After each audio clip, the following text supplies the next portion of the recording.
Mga beshi, gusto niyo bang malaman kung paano gumawa ng background video at kung paano matanggal ang background sa ating video? So kung gusto mong malaman, panoorin mo ng buo ang video ito at ipiplex ko sa inyo. Siyempre, ang una natin gagawin, click natin si CapCut. Then click New Project. Then click Photos. Gawa tayo ng background.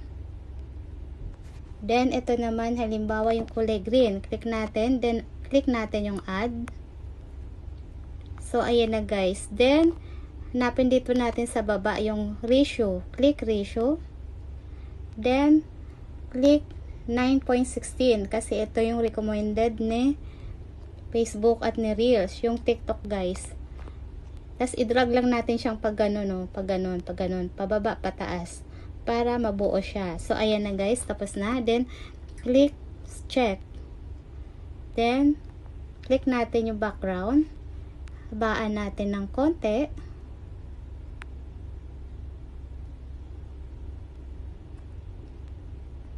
So, yan.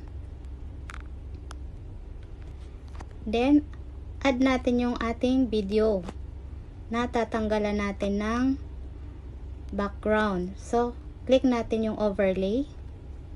Then, click add overlay. Then, click videos. Then, click natin yung tatanggalan natin ng background na video. Ito, halimbawa. Then, click add.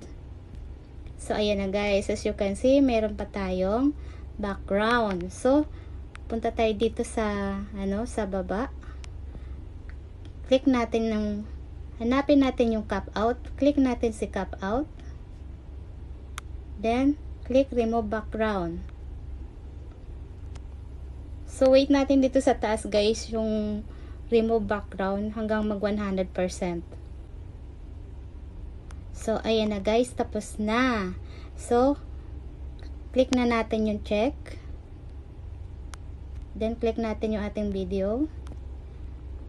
Tansyahin natin kung gaano kalaki at gaano kaliit.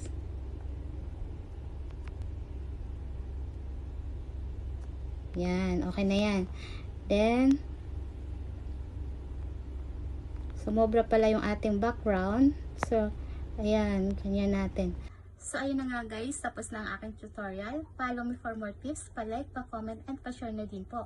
Para malaman din ng iba kung paano gumawa ng background at paano tanggalin ang background sa ating video.